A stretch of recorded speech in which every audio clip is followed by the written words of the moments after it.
আসসালামু আলাইকুম। আশা করি সবাই ভালো আছেন।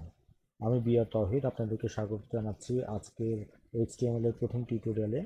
তো এই টিউটোরিয়ালে আজকে মূলত আমরা দেখব কিভাবে এইচটিএমএল এর এনভায়রনমেন্ট সেটআপ করতে হয় কোড করার জন্য, এবং সেটার জন্য কি কি ইনস্টল করতে হবে, কি আপনার এক্সটেনশন ইনস্টল করতে হবে, এবং নতুন প্রজেক্ট কিভাবে শুরু করবেন, প্রজেক্ট ফোল্ডার বানানো, এবং আপনার প্রথম এইচটিএমএল ফাইলটি তৈরি করা এবং সেটার আউটপুট দেখা।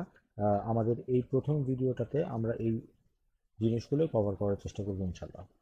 তো আমি শুরু করতে যাচ্ছি। সবচেয়ে প্রথমে আপনার পছন্দের যে ব্রাউজার আছে সেই ব্রাউজারে গিয়ে আপনি সার্চ করবেন ডাউনলোড ভিএস কোড।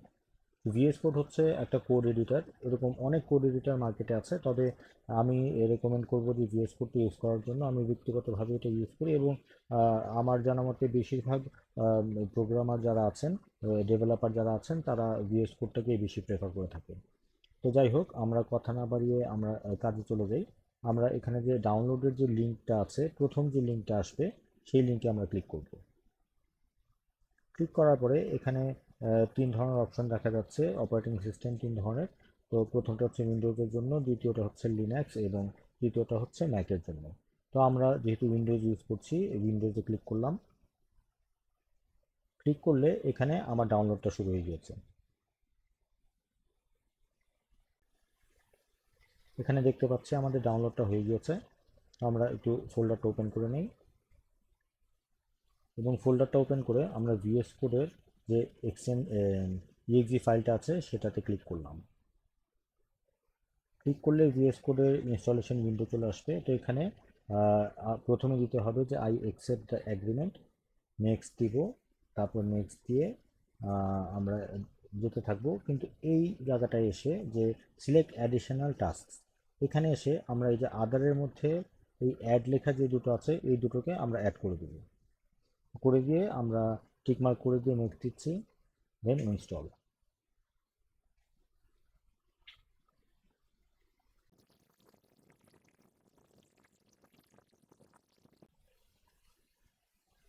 তো ভিএস কোডটা আমাদের ইনস্টল হয়ে গেছে।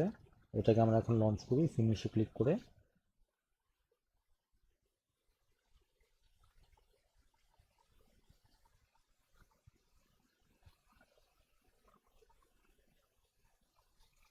ওকে, যেহেতু আমার পিসিতে ভিএস কোড এর আগে ইনস্টল করা ছিল, সেই ক্ষেত্রে দেখা যাচ্ছে বেশ কিছু ফাইল ওপেন হয়ে গিয়েছে। কিন্তু নর্মালি দেখা যাবে যে এরকম একটি উইন্ডো আপনাদের আসবে, ভিএস কোডের উইন্ডোটি। এবং এখানে সংক্ষেপে যদি আমি বলি, উপরে মেনু বারের মতো কিছু অপশনস আছে। এখান থেকে কিছু অপশনস আমরা ইউজ করব, এবং লেফটে সাইড বারে বেশ কিছু প্রয়োজনীয় অপশন থাকে। সেগুলো আমরা আমাদের কোর্স চলাকালীন সময়ে আমরা এগুলো কিভাবে ইউজ করতে হয় সেই জিনিসগুলো দেখে নেব। যেমন আজকে আমরা এক্সটেনশন যে আছে, এক্সটেনশন যে ইনস্টল করতে হবে, সেই কীভাবে এক্সটেনশন ইনস্টল করতে হবে এবং কোন এক্সটেনশনটা আমাদেরকে ইউজ করতে হবে ইনস্টল করে নিয়ে, সেই জিনিসটাও আমরা দেখে নেব।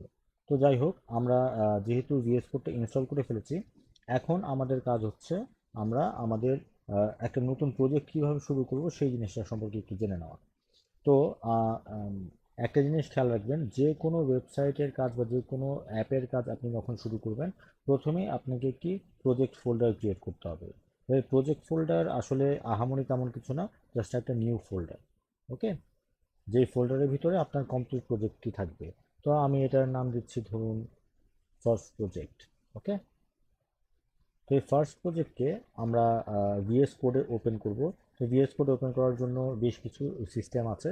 তো আমি আপনাদেরকে সেগুলো দেখিয়ে দিচ্ছি। প্রথম অপশন যেটা, সেটা হচ্ছে রাইট বাটন ক্লিক করলে এখানে ওপেন উইথ কোড এরকম একটা অপশন থাকবে, এবং এখানে ক্লিক করলে এই ফার্স্ট প্রজেক্ট নামের যে প্রজেক্ট ফোল্ডারটি আছে সেটা আমাদের ভিএস কোডে ওপেন হয়ে যাবে। এই যে দেখা যাচ্ছে যে ফার্স্ট প্রজেক্ট। ওকে, এটা হচ্ছে এক নম্বর সিস্টেম। দ্বিতীয় সিস্টেম যেটা হচ্ছে সেটা হচ্ছে ভিএস কোড। ভিএস কোড আমরা যদি একদম নতুন করে চালু করি,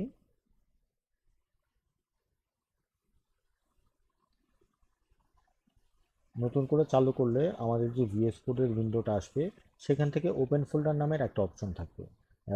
এটাও এখানে থাকতে পারে, অথবা এখানে ফাইল থেকে আমরা ফাইল থেকে এই যে ওপেন ফোল্ডার, এখানে ক্লিক করলে আমাদের ফোল্ডার ওপেন করার একটা অপশন আসবে। এবং সেখান থেকে যেহেতু আমরা ডেস্কটপে রেখেছি, ডেস্কটপে ক্লিক করলাম এবং এখানে ফার্স্ট প্রজেক্ট, এটাকে আমরা সিলেক্ট করব, কিন্তু এটার ভিতরে কিন্তু আমরা যাব না, অর্থাৎ ডাবল ক্লিক করব না। আমরা যা সিলেক্ট করব, সিলেক্ট করে সিলেক্ট ফোল্ডারে ক্লিক করব। তাহলে দেখা যাবে যে আমাদের এই ফার্স্ট প্রজেক্ট, এই ফোল্ডারটা আমাদের ভিএস কোডে ওপেন হয়ে গিয়েছে কাজ করার জন্য। তো আরেকটা টেকনিক আছে যেটা একটু অ্যাডভান্স মনে হতে পারে আপনাদের কাছে, তো সেটা আমি দেখিয়ে দিচ্ছি। সেটা হচ্ছে যে আপনাদের ফোল্ডারের ভেতরে যাবেন, ভেতরে গিয়ে এই যে অ্যাড্রেস বার আছে, অ্যাড্রেস বারে আপনারা কমান্ড বা সিএমডি লিখবেন। সিএমডি লিখলে এখানে আপনাদের কমান্ড প্রম্পটটা ওপেন হবে। এখানে এসে আমরা কোড স্পেস ডট লিখে আমরা যদি এন্টার দিই, তাহলে আমাদের এই ফোল্ডারটা ভিএস কোডে ওপেন হয়ে যাবে। তো আমি এই লাস্টের এটাকে বিগিনারদের জন্য রেকমেন্ড করি না। তারপর একটা অপশন যেহেতু আছে সেই হিসাবে আমি দেখালাম জিনিসটাকে। আপনাদের জন্য বেস্ট হচ্ছে প্রথম যে দুটো অপশন সেটার মধ্যে একটা নিলেই বেটার হবে। তো যাই হোক, আমাদের প্রজেক্ট ফোল্ডার তো তৈরি হয়ে গিয়েছে। এখন আমরা যেটা করব সেটা হচ্ছে আমাদেরকে একটা ফাইল তৈরি করতে হবে। তো আমরা যেহেতু এইচটিএমএল নিয়ে কাজ করব, সো আমাদের ফাইলের এক্সটেনশন হবে ডট এইচটিএমএল, অর্থাৎ যে নামটাই হবে প্রজেক্টের আমার এইচটিএমএল ফাইলের সেই নামটা দিয়ে তারপরে এইচটিএমএল আমাকে এক্সটেনশনটা ইউজ করতে হবে। তো সেটার জন্য আমরা এই যে এখান থেকে নিউ ফাইলে ক্লিক করতে পারি, নিউ ফাইলে ক্লিক করতে পারি, অথবা এখানে রাইট বাটন ক্লিক করে নিউ ফাইল দিতে পারি, যে কোনো একটা দিলেই হবে। এখানে দিয়ে আমরা আমাদের ফার্স্ট ফাইলটার নাম দিচ্ছি index dot HTML. Index dot HTML দিলে আমাদের ইন্ডেক্স ফাইলটি এখানে ওপেন হয়ে যাবে। আমাদের প্রজেক্টটা শুরু করার জন্য কিছু কোড থাকে যেটাকে এইচটিএমএল এর বয়লার প্লেট বলা হয়। তো সেই বয়লার প্লেটে ক্লিক করলে অটোমেটিক্যালি কোডগুলোকে আমাদেরকে বয়লার প্লেটটা দিয়ে দেয়। তো ভিএস কোড আমাদের জন্য এই সুবিধাটা প্রদান করে থাকে যে আমরা দেখাচ্ছি শিফট যেটা হচ্ছে আমাদের বয়লার, তাহলে এই এক্সক্লামেশন এখানে বয়লার প্লেটে এখানে যদি আমরা একটু বর্ণনা দিই আপনাদেরকে সংক্ষেপে, আমি একটু বর্ণনা দিয়ে দিচ্ছি। প্রথম লাইনে যেটা আছে সেটা হচ্ছে doc type HTML. Doc type HTML দিয়ে এটা ডিক্লারেশন হচ্ছে যে এটা একটি এইচটিএমএল ডকুমেন্ট এবং এটা হচ্ছে HTML5 ভার্সন ইউজ করা হয়েছে। ঠিক আছে। দেন দ্বিতীয় যেটা আছে সেটা হচ্ছে এইচটিএমএল ট্যাগ। ট্যাগ কি জিনিস সেটা আমরা জানবো, তবে এই মুহূর্তে শুধু শুনে রাখেন যে ট্যাগ হচ্ছে, এইচটিএমএল ট্যাগ হচ্ছে একদম টোটাল এইচটিএমএল ডকুমেন্টের যত কিছু থাকবে, যত এলিমেন্টস থাকবে সব কিছুকে র্যাপ করে রাখে, অর্থাৎ সব কিছু এটার ভেতরেই থাকে। এইচটিএমএল যে ট্যাগটা আছে সেটার স্টার্টিং ট্যাগের মধ্যে ল্যাং নামের একটা অ্যাট্রিবিউট দেওয়া আছে, যেটার ফুল মিনিং হচ্ছে গিয়ে ল্যাঙ্গুয়েজ। তো এই ল্যাঙ্গুয়েজ ইকুয়ালস টু ইএন দেওয়া আছে, ইএন অর্থ হচ্ছে ইংলিশ, অর্থাৎ এখানে ল্যাঙ্গুয়েজটা ইংলিশ হিসেবে সেট করে দেওয়া আছে। আপনারা যদি অন্য কোনো ল্যাঙ্গুয়েজে ওয়েবসাইট তৈরি করতে চান সেক্ষেত্রে অন্য আপনারা সেট করে দিতে পারবেন, ল্যাঙ্গুয়েজের নাম সেট করে দিতে পারবেন। নেক্সটে যেটা আছে সেটা হচ্ছে হেড। হেড অংশের মধ্যে বেশ কিছু মেটা ইনফরমেশন এবং বিভিন্ন লিঙ্ক, তারপরে টাইটেল, এই ধরনের জিনিস থাকে। তো এখানে বাই ডিফল্ট তিনটা জিনিস আছে, একটা দুটো মেটা ইনফরমেশন এবং একটা টাইটেল। এই মেটা ইনফরমেশনের প্রথম যেটা আছে সেটা হচ্ছে চার সেট বা ক্যারেক্টার সেট। তো আপনি আপনার ওয়েবসাইটে কী ধরনের ক্যারেক্টার ইউজ করতে যাচ্ছেন সেটাকে সিলেক্ট করে দেওয়ার জন্যই এই মেটা ক্যারেক্টার সেটটা ইউজ করা হয়ে থাকে। তো সেটার জন্য UTF-8 যেটা আছে সেটা আমরা ব্যবহার করব। এটা সবাই UTF-8টাই ব্যবহার করে থাকে, কারণ হচ্ছে UTF-8টা ওয়ার্ল্ডের বলতে গেলে সব ধরনের ক্যারেক্টারকে সাপোর্ট করে। সো আপনি যদি চান আপনার ওয়েবসাইটটি সব ধরনের ক্যারেক্টারকে সাপোর্ট করুক, সেই ক্ষেত্রে UTF-8 ইউজ করাটাই বেটার। দ্বিতীয় যেটা আছে সেটার নাম হচ্ছে ভিউপোর্ট। ভিউপোর্ট বলতে আসলে বোঝায় আমার ডিভাইসের ভিজিবল যে পার্টটুকু সেটা, অর্থাৎ এই মুহূর্তে আমি যে ডিভাইসটা দিয়ে কাজ করছি ল্যাপটপ, তো এটার মধ্যে যতটুকু অংশ আমার স্ক্রিন, সেই স্ক্রিনটাই হচ্ছে ভিউপোর্ট। আপনি যখন মোবাইলে কাজ করতে যাবেন তখন মোবাইলের মধ্যে আপনার যতটুকু অংশ আপনি দেখেন ভিজিবল, সেটাই হচ্ছে মোবাইলের ভিউপোর্ট। তো এখানে ভিউপোর্টের ব্যাপারে কিছু ইনফরমেশন দেওয়া আছে। প্রথম যে ইনফরমেশনটা আছে সেটা হচ্ছে কন্টেন্ট। তো কন্টেন্টের মধ্যে লেখা আছে যে দুটো পার্ট, সেটা হচ্ছে যে উইড এবং ইনিশিয়াল স্কেল। প্রথম পার্টে আছে উইড। উইড বলতে এখানে বোঝাচ্ছে যে আপনার ওয়েবসাইটের উইডটা কতটুকু হতে পারে। তো উইড হিসেবে এখানে দেওয়া আছে হচ্ছে ডিভাইস উইড, অর্থাৎ যেই ডিভাইসেই আপনার ওয়েবসাইটটা ডিসপ্লেড হবে আপনার ওয়েবসাইটের উইডটা সেই ডিভাইসের 100% নিয়ে নেবে। ওকে, অর্থাৎ উইডটা ডিভাইসের আপনার ওয়েবসাইটের উইডটা ডিভাইসের উইডের সমান হবে। এবং দ্বিতীয় যেটা আছে সেটা হচ্ছে ইনিশিয়াল স্কেল 1.0। তো এটা দিয়ে আসলে বোঝায় জুম। জুম লেভেলটাকে বোঝায়। আমরা জানি যে আমাদের ব্রাউজারে আমরা 100%, 110, 150 অথবা 60%, 70% এরকমভাবে আমরা জুম ইন জুম আউট করতে পারি। তো একটা ওয়েবসাইটে যখন একটা ব্রাউজারে যখন আপনার ওয়েবসাইটটা প্রথমবারের মতো লোড হবে, তখন জুমটা কত থাকবে এই জিনিসটা আসলে এটা ফিক্স করে দেয়। তো ইনিশিয়াল স্কেল 1.0 বলতে বোঝায় যে আপনার ওয়েবসাইটটা যখন লোড হবে তখন সেটার জুম লেভেল থাকবে 100%। That's it. তো এটা নিয়ে আসলে আমাদের এত মাথা ঘামানোর কিছু নাই, এগুলো অটোমেটিক্যালি সেট করা থাকে আমাদের সুবিধার জন্য।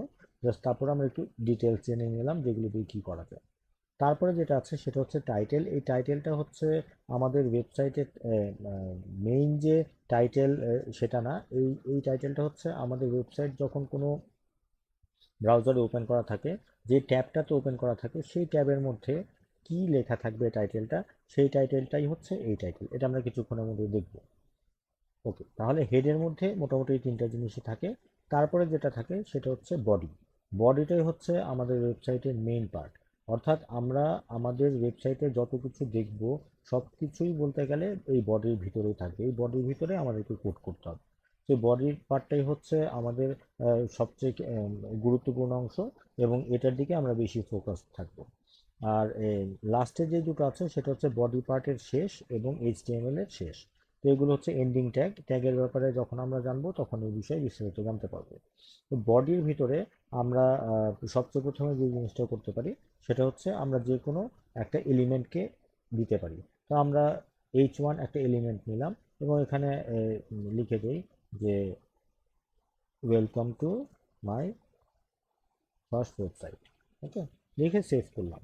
এখন এখানে আমাকে এই ডকুমেন্টের আউটপুট যদি দেখতে হয়, তাহলে একটা উপায় হচ্ছে যে আমরা আমাদের যে প্রজেক্ট ফোল্ডারটা ছিল সেই প্রজেক্ট ফোল্ডারে গিয়ে এই যে ইন্ডেক্স এইচটিএমএল আছে সেটাতে যদি ডবল ক্লিক করি, তাহলে ব্রাউজারে আমাদের কিন্তু যে লেখাটা লিখেছি সেটা দেখাচ্ছে। বাট এটার থেকে একটা বেটার অপশন আছে, সেটা হচ্ছে লাইভ সার্ভার ইনস্টল করে সেটাকে ইউজ করা। সেটা যদি আমরা করতে চাই, সেই ক্ষেত্রে আমাদেরকে এই যে এখান থেকে এক্সটেনশনে আসতে হবে। এক্সটেনশনে এসে আপনাকে এখানে লাইভ সার্ভার কথাটা লিখতে হবে। তো লাইভ সার্ভার কথাটা লিখলে এখানে বেশ কিছু অপশন আপনারা দেখবেন। তো লাইভ সার্ভার তার মধ্যে যেটার মধ্যে ভিত্তিক যে লেখা আছে সেই লাইভ সার্ভারটাই আমরা ইনস্টল করে নিব। ওখানে দেখা যাবে যে এরকম ইনস্টলের অপশন আছে, ক্লিক করলে ইনস্টল হয়ে যাবে। তো আমারটাকে ইনস্টল করাই আছে, সেই জন্য আমাকে আর, সেই ইনস্টলের অপশনটা দেখাচ্ছে না। তো এখান থেকে আমরা লাইভ সার্ভারটা ইনস্টল করার পরে তখন আমরা দেখব যে আমাদের এখানে গো লাইভ নামের এই অপশনটা চলে আসছে, এবং আমরা এখানে যদি ক্লিক করি তাহলে দেখা যাবে যে আমাদের লাইভ সার্ভারটা চালু হয়ে যাবে এবং আমাদের ওয়েবসাইটটা শো করবে। তো এটা হচ্ছে আমাদের ওয়েবসাইটের আউটপুট দেখার সবচেয়ে কার্যকরী এবং সহজ উপায়।